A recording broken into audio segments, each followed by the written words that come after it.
우리가 오늘 읽은 본문의 말씀 중심으로 그가 내 이름을 위하여, 이 제목으로 우리 말씀의 은혜를 함께 나누기 원합니다. 오늘 이 사도행전 9장의 전반부죠. 이 내용은 사울과 아나니아가 만나는 내용입니다. 8장에서는 사울이 예수님을 만나는 내용이 나왔습니다. 이 만남이라고 하는 것은 우연이 아니죠. 하나님의 은혜입니다. 또 하나님의 오묘한 인도하심입니다. 신학적으로는 하나님의 섭리 사건입니다. 아나니아가 어떤 사람입니까? 오늘 10절에 보니까 그때 다메섹에 아나니아라는 제자가 있었다 그랬습니다. 아나니아는 다메섹에서 예수 그리스도의 제자로 살아가던 인물이었습니다. 사도행전 22장 12절에는 조금 더 자세하게 설명이 나옵니다. 율법에 따라 경건한 사람으로 거기 사는 모든 유대인들에게 칭찬을 듣는 아나니아라 하느니가, 이렇게 설명이 되어 있습니다. 여러분, 거기 사는 모든 유대인들이라는 것은 누구를 말하겠습니까? 사울의 핍박을 피해서 예루살렘을 떠나온 사람들입니다. 다메섹에 정착을 하고 거기서 신앙 공동체를 이루고 살아가던 이 사람들을 일컫는 표현이었던 것입니다. 아나니아가 어떤 사람이냐?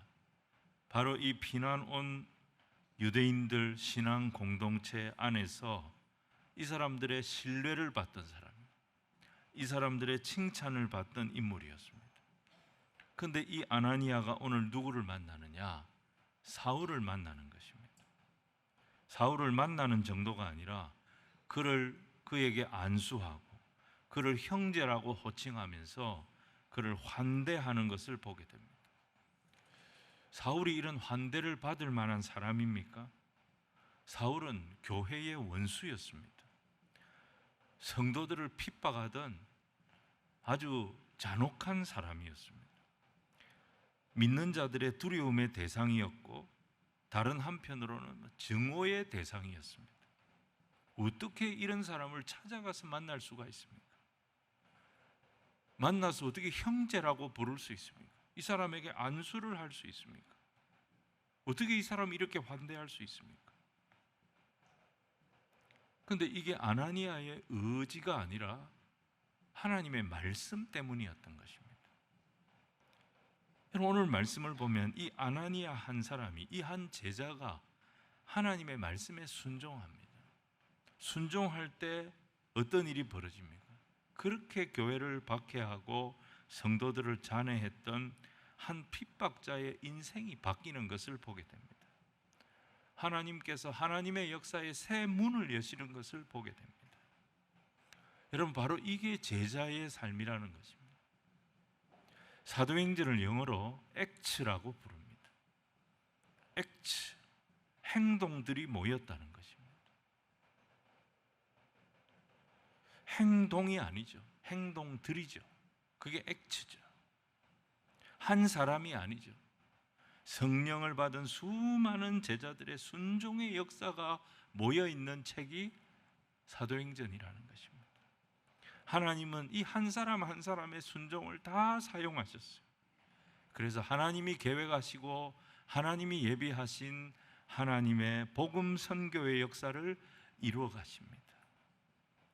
그런데 오늘 말씀을 보면 이 제자들이 하나님 말씀에 순종하는데 이 순종을 가로막는 두 개의 큰 벽이 있는 것을 보게 됩니다. 그 하나가 뭐냐면 두려움이었습니다.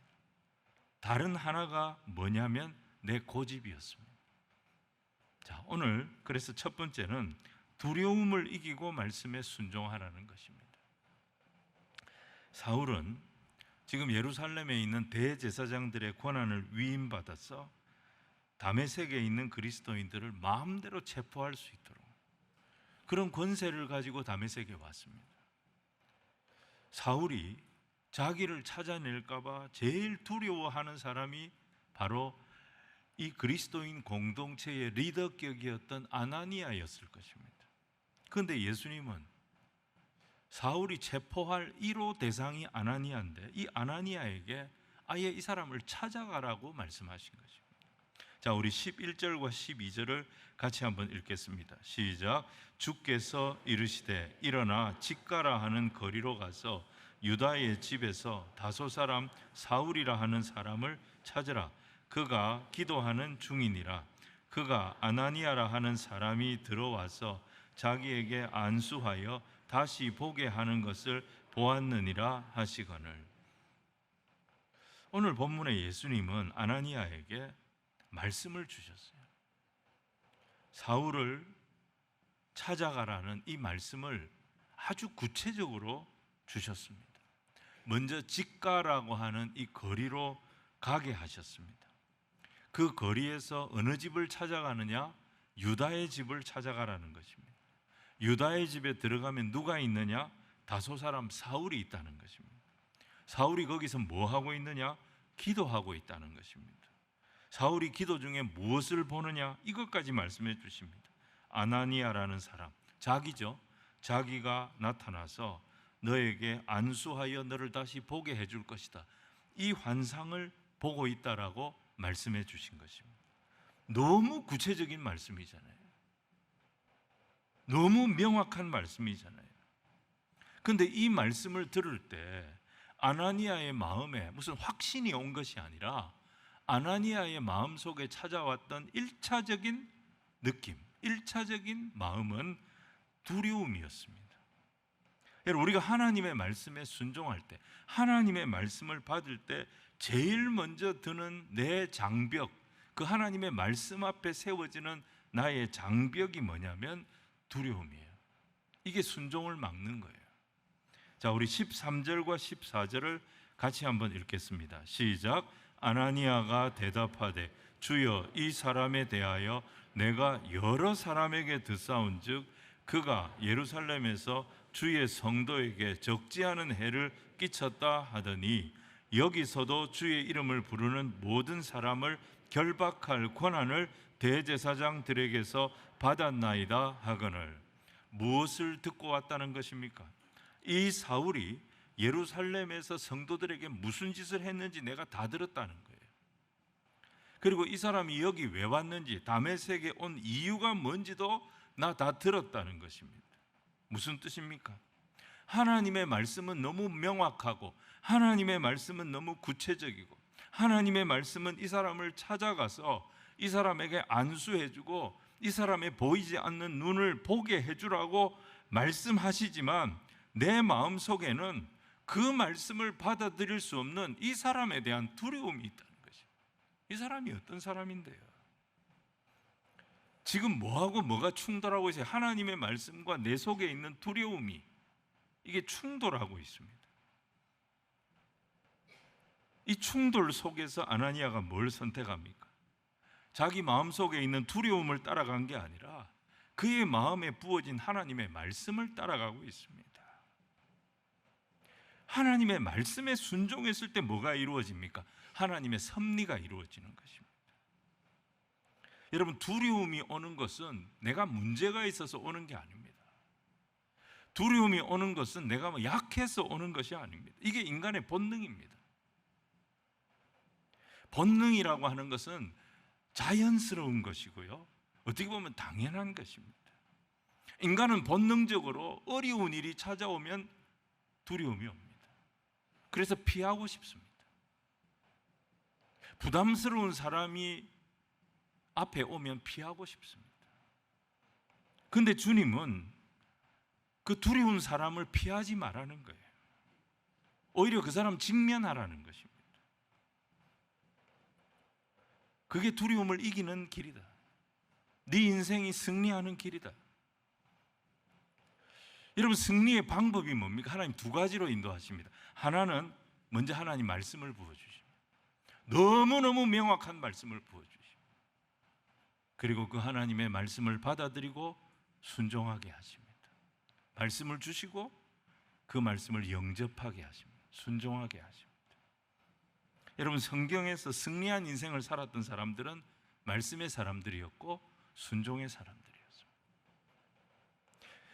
예를 들어 봅시다. 모세를 한번 보세요. 모세를 부르실 때도 하나님은 너무너무 명확한 말씀을 주셨어요. 애굽으로 가라. 거기서 바로를 만나라. 그리고 내 백성을 데리고 나와라. 하나님은 너무 명확한 말씀을 주셨어요. 근데 모세는 그 하나님의 말씀 앞에 1차적 감정이 뭡니까? 두려움이었어요. 모세가 바라봤던 것은 말씀하시는 하나님이 아니고 그 말씀보다 자기 형편을 본 거예요. 자기 환경을 본 거예요. 현실을 더 크게 본 거예요. 출애굽기 3장 11절에 현실을 크게 봤던 모세가 뭐라고 말합니까? 모세가 하나님께 아뢰되 내가 누구기에? 예전 개역 한글 성경에는 모세가 하나님께 고하되 내가 누구관데? 우리식으로 표현하면 하나님 내가 뭐라고? 하나님 내가 뭐라고 애굽 왕을 찾아갑니까? 저는 전과자입니다. 사람 죽인 사람이에요. 까딱 잘못하면 저는 감옥 갑니다. 그래서 여기 도망와 있는 거 아닙니까? 들에서 양을 치고 산 지가 벌써 40년입니다. 애굽 말도 지금 기억이 잘 안 납니다. 저는 그 사람한테 가서 할 말이 없습니다. 말도 잘 못합니다. 그런 제가 무엇을 할 수 있다는 말입니까? 모세는 하나님 말씀보다 자기 현실을 더 크게 보았던 거예요. 그러니까 두려움이 올라오는 거예요. 두려움이 올라오면 뭐가 사라지느냐? 믿음이 사라지는 거예요. 그때 하나님 뭐라고 하십니까? 그 믿음이 사라지는 모세에게, 두려움 때문에 믿음이 올라오지 않는 모세에게 하나님 뭐라고 하십니까? 출애굽기 3장 12절 우리 같이 읽겠습니다. 시작. 하나님이 이르시되 내가 반드시 너와 함께 있으리라. 네가 그 백성을 애굽에서 인도하여 낸 후에 너희가 이 산에서 하나님을 섬기리니 이것이 내가 너를 보낸 증거니라. 하나님은 물러서지 않습니다. 현실을 보고 낙심하고 있는 이 모세에게 내가 너와 함께한다. 내가 너희를 구원해낼 것이다. 너희들은 이곳에 와서 나를 예배하게 될 것이다. 하나님이 모세에게 원하시는 것은 모세가 자기 자질을 보게 되기를 원한 게 아니에요. 자기 능력을 보게 되기를 원한 게 아니에요. 자기 자신이 얼마나 위대한 존재인지를 확인하라고 말씀하시지 않았어요. 하나님을 바라보라는 거예요. 하나님을 바라보라는 거예요. 여러분, 오늘 우리가 예배하는 이 시간은 나를 발견하는 시간이 아니에요. 나를 찾는 시간이 아니에요. 예배 드리면서 나와 함께 하시는 하나님, 내게 말씀하시는 하나님, 그 하나님이 내 곁에 계시다는 것을 확인하는 시간이 우리가 드리는 예배 시간이 되기를 축복합니다. 창조의 하나님이십니다. 전능하신 하나님이십니다. 그 하나님이 저와 여러분을 사랑하십니다. 우리를 구원하시는 하나님이 그 하나님이시고 지금도 우리와 함께 하시는 내 아버지 되신 하나님, 그 하나님을 예배하는 시간이, 그 하나님의 약속을 확인하는 시간, 그 언약의 하나님을 바라보는 시간, 그분의 말씀에 귀 기울이는 시간이 바로 이 예배 시간인 것입니다. 우리가 예배할 때 내 안의 두려움을 이기게 됩니다. 내가 예배할 때 주님을 믿는 믿음이 살아나게 되는 것입니다. 물론 신앙의 출발은 여러분, 내 약함에서 출발합니다. 내 문제에서 출발합니다. 내 한계에서 출발합니다. 내 절망에서 출발합니다. 내가 다 할 수 있으면 왜 하나님 의지하겠습니까? 내 한계에 부딪힌 거예요. 문제에 부딪힌 거예요. 절망에 빠진 거예요. 그래서 내 신앙이 시작이 됩니다. 하나님을 부르기 시작합니다. 하지만 여러분, 그 상황 속에 갇혀 있으면 안 돼요. 거기에 머물러 있으면 안 돼요. 나로 시작된 이 물음표가 하나님으로 답하여지는 시간이 바로 우리가 드리는 이 예배 시간이고 우리가 가는 신앙의 길이 되어야 될 줄로 믿습니다. 모세는 말했죠. 내가 누구간데. 근데 하나님의 응답은 뭐예요? 네가 누군가가 중요한 게 아니라 내가 너하고 같이 있다는 게 중요한 거야. 사랑하는 성도 여러분, 출애굽기 14장 홍해 앞에서도 똑같습니다. 모세는 여전히 상황이 두려웠어요. 근데 그때 하나님의 말씀이, 너무너무 명확한 말씀이 모세에게 임했고 모세는 그 말씀에 순종했습니다. 역사는 그렇게 시작이 됩니다. 16절에 보시면요, 지팡이를 들었다 그랬습니다. 손을 바다 위로 내밀어라, 내밀었다 그랬어요. 그것이 갈라지게 해라, 바다가 갈라졌습니다. 이스라엘 자손이 바다 가운데서 마른 땅으로 행하리라. 실제로 이스라엘 백성들은 홍해 밑바닥입니다. 바닷물이 갈라지고 그 밑바닥이니까 완전히 진흙탕이 돼야 맞는 거 아닙니까? 근데 그 바다를 하나님 계속 뜨거운 사막의 바람을 불어오게 하셔서 마른 땅으로 만드셨어요. 이스라엘 백성은 홍해 밑바닥을 마른 땅으로 밟아서 지나갔습니다. 하나님 말씀대로 된 거예요. 하나님 말씀은 하나도 땅에 떨어지지 않는 능력의 말씀이었던 것입니다. 여러분, 두려움에 붙잡히면 천하 없습니다. 누구라도 무너지게 돼 있습니다. 하지만 하나님 말씀 딱 붙잡고 순종으로 나아가면 이 단순한 믿음이 우리를 승리로 인도하는 능력의 믿음이 되어질 줄로 믿습니다.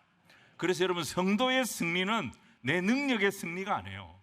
성도의 승리는 내 머리의 승리가 아니에요. 성도의 승리는 말씀의 승리인 줄로 믿습니다. 자, 한번 따라합시다. 성도의 승리는 말씀의 승리입니다. 성도의 승리는 말씀의 승리입니다. 사랑하는 여러분, 말씀에 순종하는 길을 갑시다. 그럼 우리가 누구를 만나냐? 나를 승리케 하시는 하나님을 경험하게 됩니다. 그런 주의 백성들 다 되시기를 주님 이름으로 축원을 드립니다.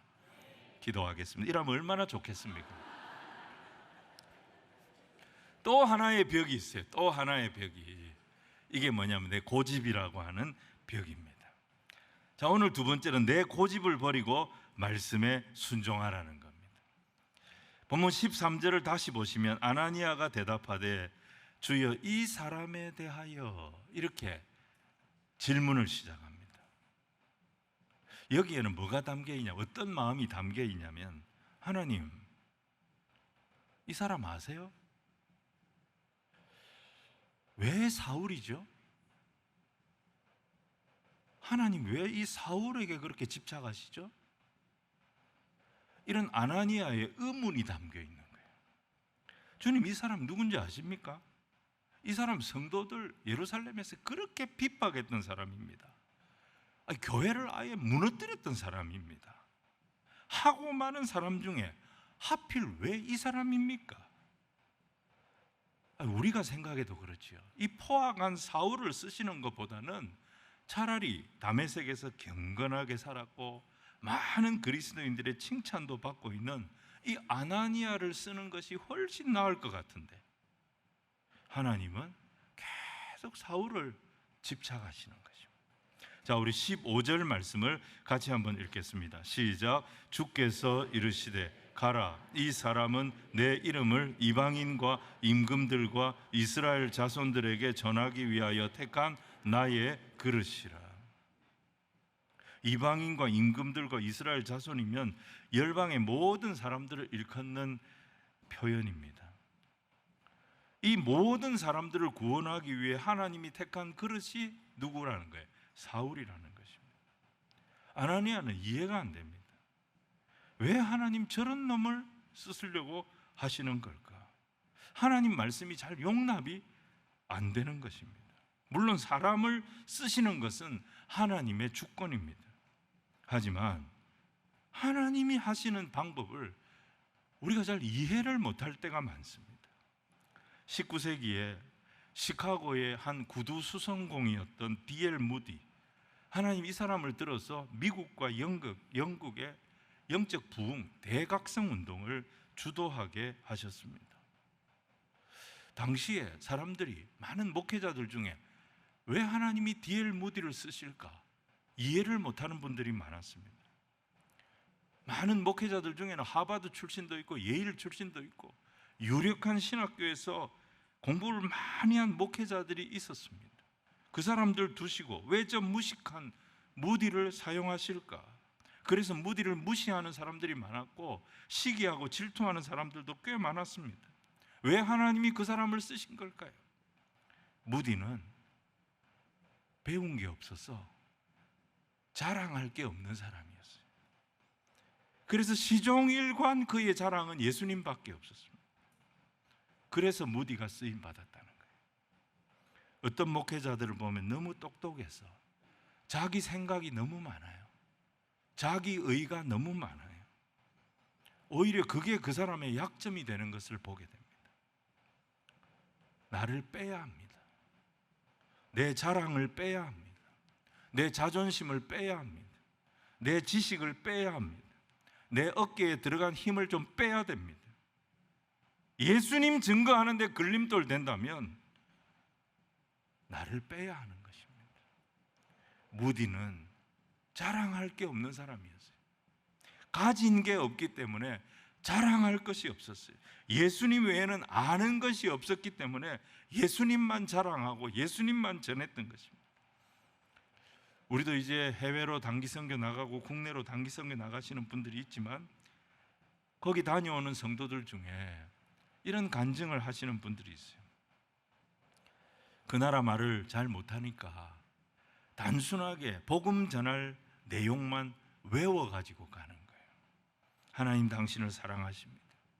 그리고 당신을 향한 크고 놀라운 계획을 가지고 계십니다. 근데 인간은 스스로 하나님처럼 되고 싶어서 하나님을 떠나는 죄를 지었습니다.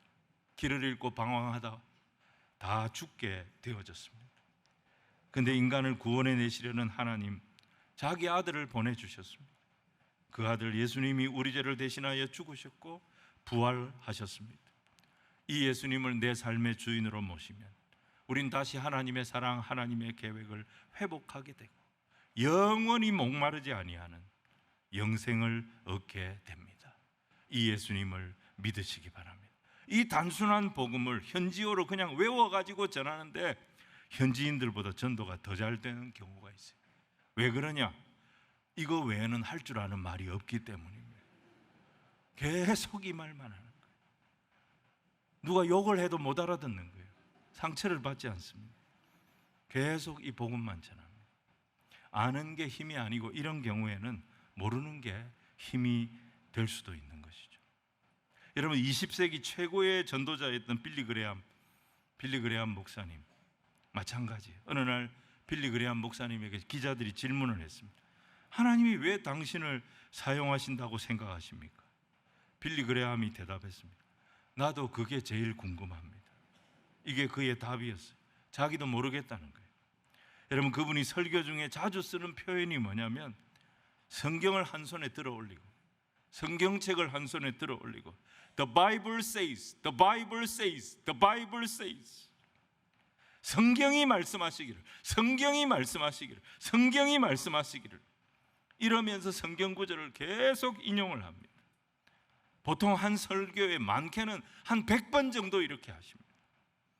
그는 자기 개인의 생각을 말하는 것이 아니라 절대적인 하나님의 말씀을 계속 선포했던 것입니다. 그래서 하나님이 이 사람을 쓰신 거예요. 한 시대를 감당하는 영적인 리더로 사용해 주신 것입니다. 사람을 사용하는 것은 하나님 주권입니다. 하나님 마음입니다. 그래서 부름받은 자는 그 부르신 자의 뜻에 순종하면 되는 것입니다. 내게 주신 사명 가지고 내게 주신 은사 가지고 열심히 달리면 되는 것입니다. 하나님이 사용하기 제일 힘든 사람이 누구냐? 자기 자아가 너무 강한 사람. 그 사람은 자기 뜻과 하나님 뜻이 충돌할 때 계속 저항을 합니다. 구약의 대표적인 인물이 사울이었어요. 사울은 왕이었지요. 근데 세우기는 자기를 왕으로 세워놓고 하나님이 누구를 쓰시느냐? 천한 목동 출신 다윗을 계속 쓰시는 거예요. 그게 너무너무 못마땅해서 다윗을 미워하고 죽이려고 했어요. 끝까지 하나님의 뜻에 저항했어요. 하나님 이게 무슨 꼴입니까? 왕으로 세우기는 나를 왕으로 세워놓고 하나님 쓰시기는 저 천한 다윗을 쓰시니 하나님 그렇게 하시는 거 아닙니다. 하나님께 사사건건 대적했던 사람이 사울이었어요. 이게 뭐예요? 자기 고집이 죽지 않는 거예요. 선지자 중에 요나를 보십시오. 요나의 고집이 뭐예요? 원수는 우리에게 잘못한 원수는 반드시 죽어야 된다. 원수는 망해야 된다. 이게 요나의 고집이었어요. 근데 하나님 뜻은 뭐였어요? 원수인 니느웨도 회개하고 돌아오는 것이었어요. 하나님 밀어 넣었어요, 니느웨로. 거기서 복음 전하게 하셨어요. 니느웨에 복음 전했더니 큰 부흥이 일어났어요. 회개 운동이 일어났어요. 근데 요나는 기쁘지 않았어요. 자기 고집과 하나님의 뜻이 충돌할 때 요나는 끝까지 하나님께 저항했습니다. 근데 오늘 본문의 아나니아는 그렇지 않죠. 아나니아도 사울에 대한 판단이 다 있었습니다. 저도 다 듣는 게 있습니다, 하나님. 저도 다 사울에 대한 평가가 있고 생각이 있습니다. 하나님 왜 그 사람입니까? 근데 그는 결국 하나님 말씀에 순종했습니다. 하나님의 선택을 받아들였습니다. 그래서 그가 하나님의 역사의 문을 여는 사람이 되어졌던 것입니다. 우리 앞에 두 가지가 있습니다. 내 생각을 고집할 것이냐, 주님 말씀에 순종할 것이냐. 고집을 내려놓고 순종의 길을 갈 수 있는 우리 모두가 되어져야 될 줄로 믿습니다. 여러분, 여기 보시면 하나님이 아나니아에게 설명을 하십니다. 사울에 대한 긍휼의 마음이 생기도록 설명을 하시는 것을 보게 됩니다. 내가 사울을 선택한 것은 그가 가는 길이 영광의 길이 되도록 하기 위해서 선택한 것이 아니라 사울은 앞으로 내 뜻을 이루기 위해서 많은 고난을 겪게 될 사람이다. 그를 찾아가서 그에게 안수하고 그를 위해서 기도해 줘라. 그게 16절 말씀이잖아요. 우리 16절을 같이 한번 읽겠습니다. 시작. 그가 내 이름을 위하여 얼마나 고난을 받아야 할 것을 내가 그에게 보이리라 하시니. 물론 아나니아가 이 말씀을 듣고 나서 비로소 그러면 그렇지, 고난을 많이 받는다고 꽃이다, 이렇게 생각하면서 편안한 마음을 가지고 사울에게 간 건 아닐 거예요.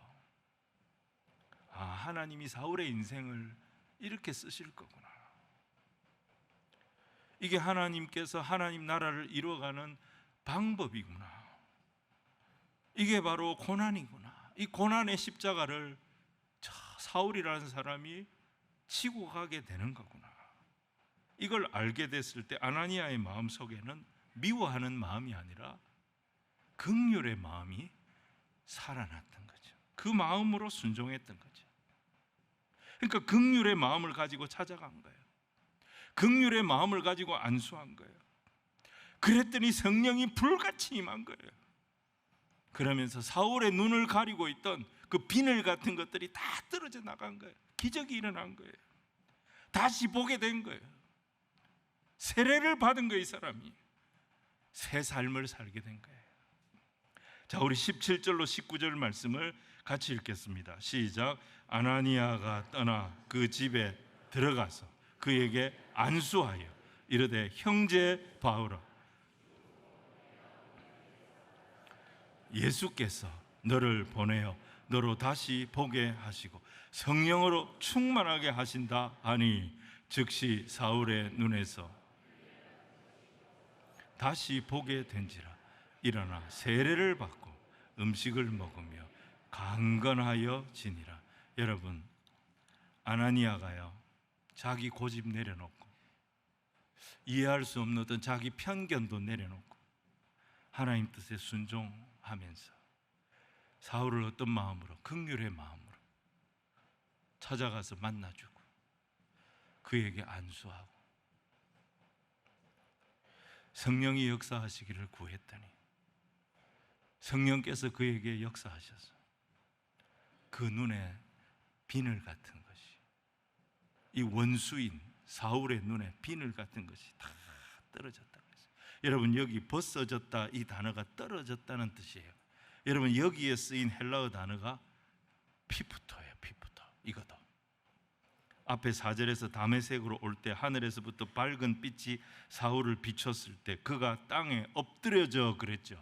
그 엎드려져가 피프토라고 제가 말씀드렸죠. 이 피프토가 어떤 단어입니까? 신약에 한 80번 나옵니다. 예배자의 가장 기본적인 태도가 비붙어요.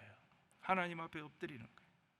누가복음 8장 41절, 회당장 야이로라 하는 사람이 와서 예수의 발 아래 엎드려 할 때 이 엎드려가 비붙어요. 하나님의 밝은 빛 앞에 엎어졌던 사울이 자기 생각을 꺾고 긍휼의 마음으로 찾아온 아나니아가 그에게 안수했을 때 성령께서 어떻게 하시느냐, 이 사울의 눈을 막고 있던 비늘 같은 것들이 다 비붙어 떨어지게 하신 거예요. 아나니아로 하여금 사울이 다시 볼 수 있도록 만들어 주신 거예요. 육의 눈만 열리게 하신 것이 아니라 영의 눈까지 열리게 하셔서 예수 이름으로 세례받게 하시고 영육이 강건하여지게 하시고 이제부터는 주의 이름을 위하여 사는 새로운 인생이 열리도록 인도하여 주셨던 것입니다. 하나님 말씀 정리하겠습니다. 그리스도의 제자인 우리는 우리 자신에게 어떤 훈련을 시키면서 살아야 되느냐? 우리는 이 세상 살면서 항상 두려움 앞에 섭니다.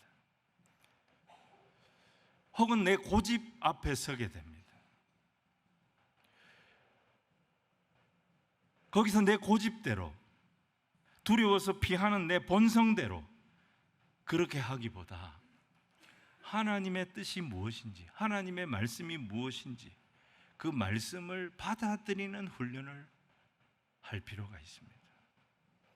사울처럼 진짜 피하고 싶은 사람을 대면하게 하십니다. 하나님, 내 생각, 내 고집과는 다른 만남을 만나게 하십니다. 그걸 피하려고 하지 말고 그 만남을 통해서 하나님께서 내 영적인 근육을 키워가시는구나, 내 믿음의 지경을 넓혀가시는구나, 하나님께는 나를 향한 계획이 있구나, 이것을 있는 그대로 수용할 수 있는 태도가 필요하다는 것입니다. 하나님, 내가 하고 싶지 않은데 하게 하실 때가 있습니다. 내가 가고 싶지 않은데 가게 하실 때가 있습니다. 여러분, 행할 때 얻는 기쁨이 있습니다. 가서 누리게 되는 유익이 있습니다. 현대인들의 모든 문제가 뭡니까?